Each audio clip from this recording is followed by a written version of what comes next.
Hello, ladies and gentlemen, my fellow netizens. I'm back again, this time with another download of Speaking Good English. You notice that I have now shifted my focus onto teaching English because earlier, when I was teaching guitar, you notice all my guitars that are back there. I noticed that every time I download a lesson on the fingering style, I teach normally the plucking, the fingering, or what do you call it, the classical style of playing, and I base it on songs that are known songs. I mean, like for example, Ed Sheeran's "Perfect." I wrote the entire tab for the song, and I am teaching my students that. And every time I download a tuition, a guitar tutorial, I find that I've been given a copyright claim by the owners of the songs. And I don't know why, but the thing is that what I'm doing is actually promoting their songs. I'm promoting the songs by teaching their songs. And they don't seem to be happy about it, and they want to claim, or rather, maybe they want the money from it, so they want to claim. They know that what I'm doing is something called content creation, where eventually when I get a huge audience, I already have a good sizable audience and a sizable subscribe list of people that is coming up to 1,000. And I realized that they now want to make sure that whatever money that I would earn from this, they would want to establish their copyright claim. That means they would also earn a portion of what I would earn if my videos go not viral, but really if it picks up steam, like picks up a heavy number of viewers. So I guess all my downloads on songs will eventually be claimed by the owners of the songs. So I've shifted my focus. I've shifted my focus over to teaching English. And why am I qualified to teach English? Because one, the standard of English in this country is not good. It's not good. Seriously, again, I actually grew up as a Eurasian. I was born during the time when English was the main language of this country. When we were under British rule, remember, we were under British rule. I was born in Penang. My dad was Eurasian. I was born in Penang when the first governor of Penang was Sir Francis Light. And of course, my dad named me after him. And of course, the first governor of the Strait Settlement at that time was Clifford. My second name, Francis Clifford, was actually named after the first governor of Penang and the first governor of the Strait Settlement. And being a Eurasian family, we actually grew up, and my mom and dad spoke to me in English from the day I was born. So I would be just well endowed with the language. But of course, after the British left in 1957, there was a focus on Bahasa Malaysia. Okay, Bahasa Malaysia, and of course, at that time, most of the people could speak English, but they developed their own Manglish thing. You know, there's a few programs I've done earlier on Manglish, whereby the English is adulterated. Like in all Commonwealth countries, in Nigeria and some of the African countries, they develop the English based on their own. Their own mixing. It's a mixing. It becomes a melting pot of languages. You know, when you get so many languages spoken at the same time, they intend to mix the languages, and it becomes a melting pot of languages. So at the end of the day, they'll be speaking their own variation of English, which in Malaysia we call Manglish, and in Singapore we call Singlish, and I don't know what in other countries it's called, but it's Piggins, I think, Piggins English or whatever. But here, I actually do teach. I was teaching at one time at the various colleges, but I was not teaching English. I was teaching business administration in terms of advertising. I was in the advertising business for almost all my life, 40 over years. And I would be teaching these languages, these courses in English, because that was the language of instruction at the various universities in Kuala Lumpur. And the students are not well endowed with the language. So sometimes when it comes to the end of the lecture and when I'm asking the students, are there any questions? And one guy will point out, sir, I want to ask one question. What are you talking about? I don't understand. Then at the end of the day, that I wasted my whole day talking about this subject, and they can't understand it. I can understand why. The English is so bad, and they basically did not understand. They would say, sir, you know why I cannot understand? Your English is so powderful. Powderful, meaning powerful. They said powderful is it is a Manglish version of powerful. But that's basically it. They kind of couldn't understand what I'm saying. And in most colleges, basically they don't have a good command of the language. So basically they just learn what they need to learn, and at the end of the day, the college will give them the certificates or the diplomas based on what they know how, based on what they can do, and not so much how they can express themselves. So today, without much ado, I'm going to, let me see, I've already gone to 43 seconds. I'm going to go through something called, actually today, it's going to be a continuation of the language, that program that I had on, what was it? Suffixes. Is it suffixes and prefixes? Oh, no, stress syllables. Okay, let's go with, and I'm teaching English here based on what the common mistakes that they make in this country as far as English is concerned. English not being their mother tongue and not being their first language. So you have a word like comfortable. Comfortable, most Malaysians will spell it, would pronounce it as comfortable. Are you feeling are you feeling comfortable? Comfortable. But of course, there's no stress on any syllable, because they haven't the faintest idea what stress syllables is. So they will just pronounce the word comfortable, and because it's so long, it's 1, 2, 3, 4, 5, 6 syllables. They would not stress on any syllable, so it would not be very comprehensible. They would understand it. So comfortable is to make the word more easier understood, because you're stressing.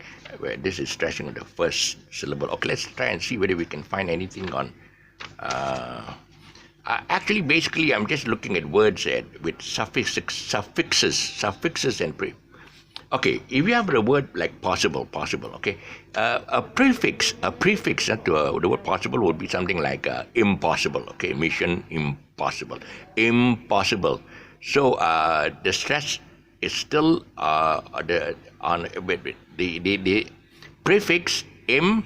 The stress will still be possible, but if there is a shift, okay, now we are talking about suffixes. Suffixes is what you add at the back of the words, okay, and that you see there's a word ity, okay, possibility. Okay, when you have the ity, the stress syllable is shifted to the back. Can you see that? Okay, from possible in front, possible, and impossible, they shift it before the et, before the suffix, and it becomes possibility.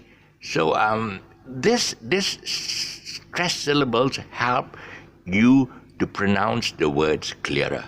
Okay, otherwise they'll just say possibility. They will just say it like normal spoken Manglish. Let's go through a few words. I'm trying to rush through as fast as possible to get through, because sometimes the battery dies and blah blah blah blah. Active volcano, active. Okay, and again the et added at the back. There's a shift in the syllable, shift in the stress syllable, I have to talk slowly, because some of the local people, the parents are now very happy about me teaching English, because they don't want me to teach music, because their music is in the first time in the first place, music actually is quite somewhat haram in the Muslim religion, but I don't know about that. But the other thing is that they know that learning English will get their children. It would be more beneficial to the children to learn English, because now there is a stress on English, especially in this time of the COVID crisis, where everything is online and business is also going online. People are dealing with international clients and things like that. So they need to know how to speak proper English. And I'm here to fill in this gap that is prevalent in this country. Okay, let's go with another word, responsible. Responsible. That stress syllable is on response. I have underlined it. Sometimes I make the word bigger. Sometimes I underline it. Responsible, with the stress is on responsible. And again, the shift with the et, the suffix. Once you put it on this mode, responsibility. Okay. I actually, what I'm doing now at this present moment, I'm actually stressing on the syllable that needs to be stressed extra. The reason why I'm doing it extra is because I'm emphasizing. But actually, if I normally speak, I'll just say responsibility. It is just a natural stress on the word, because I just want to the stress syllables. What happens to the words? You imagine the word is like a blanket hanging on a clothesline, okay, and the blanket sags in the middle, and then you're putting this what do you call this? These clips, these clips to pull up the cloth. So basically, the stress syllables are the clips that are pulling the word up. You're emphasizing on a certain point of the word, and then you get the word across clearer. What word to emphasize? That is very important. You got to know which word to stress, because if you stress on the wrong syllable, the word gets completely out of meaning. You can't, for example, psychology. Okay, psychology. You can't say psychology. You can't say psychology. You got to say psychology. And of course, once the shift is on the eagle here, the eagle is psychological, and I'm again stressing it further than what I should stress, okay, to make it more, to put more emphasis on it. So again, psychology and psychological. I don't have to tell you all. Most Malaysians actually, they know the meaning of the words. They learn how to write. They are literate in the English language. They can write, but they can't converse. In other words, their oral skills are lacking. They don't talk. They got nobody to talk in English with. TV is, of course, speaking to them, but they can't speak back. They just listen, so they know how a good word would sound like, but how the right word would sound like, but they can't speak it. That's a problem. Alcohol and alcoholic. Now, this word, alcohol, is very strange. I'm going back on historical perspective. Alcohol is actually, whenever you see this word al, it's actually derived. It's a derivative. It's derived from an Arabic word. And in fact, alcohol was invented by the Arabs. You don't. Some people say, "No way, yeah, oppressed, but they despise." No. Alcohol was actually invented by the Arabs. They actually invented it. In Arab, it's called alcohol, and they invented it for more like as a medicinal, and something to do cosmetics and all. So. Here's another interesting word, al again, okay, alphabet, okay. Now, if you look at the word alif baba, alif baba, alif bata is actually, you will notice that the word alif bata is alphabet. It's the word alphabet in Arabic, but and then this alif bata actually came out before alphabet. So you must know that actually the word alphabet derived from the Arabic word alif baba, And of course, in English, it is alphabet, and of course, if it's with the equal, the suffix is alphabetical, okay? And that's the English version. But a lot of people still would not agree with me that alphabet, alpha, beta, alpha, beta is the Greek version, alpha, beta, and then you go up right to zeta, whatever. These are all the Greek alpha, beta also came from the Arabic word. Okay, even the word algebra. Algebra is actually it's a branch of mathematics. So I wrote here. I tried to cue myself. It's a branch of mathematics using letters. Of the alphabet. Again, alphabet is from Arabic. Algebra is also it's actually invented by the Arabics, and it's based on the letters from the alphabet, which is alif, ba, ta. Okay, I'm sorry, I kind of like went on to different tangent here, but it is an interesting facts to know. Whenever there are emphasis on mathematics and science, they say because why we have to mathematics and science, because we got the emphasis on British Western subjects, not realizing that algebra, mathematics, and the whole system of 1, 2, 3, 4 is all Arabic. It's nothing to do with Western culture or Western, but that's a different story. Okay, so I don't want to go. I don't want to go on that, and let's go on with this subject of ours. Thermometer. Okay, that's thermometer. That's the stress. We would pronounce it as thermometer or whatever lah. And then, that's an interesting word here. Long words with the stress syllables. Okay, there's this word called anti-establishmentarianism. Now, this word is a very interesting word. Actually, the word is derived from the root word is establishment, and then you got anti-establishment, somebody who doesn't follow the establishment.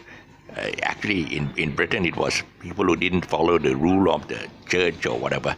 In here, people who are renegades, people who do not follow the political system, are activists or whatever, are anti-establishmentarians. Okay, anti-establishmentarians, and then the whole subject matter of anti-establishmentarianism is something to do with this politics about people are radical and unconventional and activists. So here I actually. Okay, let's work out the stress syllables. Okay, establishmentarianism. That's where the shift is at the back. If you add on this suffix, but the real word is establishment. Establishment. Okay, establishment. Anti-establishment. Anti-establishment. Anti-establishment. Establishment. Anti-establishment. Establishmentarianism. Establishmentarianism. Okay. All that the syllables, I'm just running the syllables, the stress syllables to you, but basically you don't need to learn all this. It's too advanced. So in the meantime, this is Frank Jolly, and I'm signing off. In the meantime, look down there and you see my the word subscribe. Stress syllable is scribe. Subscribe to my channel. And help me to produce more of this learning English, okay? Learning English for the Malaysians who are lacking the language. And not because they are bad, but because it is not their mother tongue. It is mine, okay? So it's my mother, it's the language I'm speaking is my mother tongue. So at least I know that I can teach this language to people, and people are appreciating. They're calling me up. Says Frank, we need to have more of these. I know there are English language courses in the YouTube by Britishers, by Americans, of course Americans is a different ball game as far as the English is concerned. They are more drawl and. Texas, like I was fixing to milk this here cow. I knowed him since he was knee high. this is all a cowboy style of speaking, and I find that the younger generations are actually speaking American style because they are being exposed to cartoons from American film programs. So that's again another ball game. But I actually was brought up. I studied in Cambridge. Okay, I studied phonetics in Cambridge, so I have the British style of speaking, and I just hope that I can impart my knowledge, and at the same time, I just hope that YouTube will appreciate what I'm doing, and they're definitely not going to give me a copyright strike, because everything I said is basically based on my knowledge of the Malaysian Manglish. I've never copied any of the programs downloaded by the British and Americans or whatever. Okay, this is my own. Okay, so they would not give me a copyright and copyright strike on this, but they would hopefully remunerate me. I really, actually, ever since the COVID crisis, I really do not have any income. At the same time, I do not own a house, I do not own a car, I do not own anything. I'm basically just not actually a pauper. I mean, I can get a decent meal every day, but I'm also depending on whatever whatever my knowledge, whatever I have here in my thick skull here, okay, whatever I learned through the years, I will impart it to the people of Malaysia and the world, perhaps, because maybe some of them want to learn how to speak our style. Why not? Okay, so in the meantime, this is Frank Jolly wishing you blue skies, nice things, and bye for now.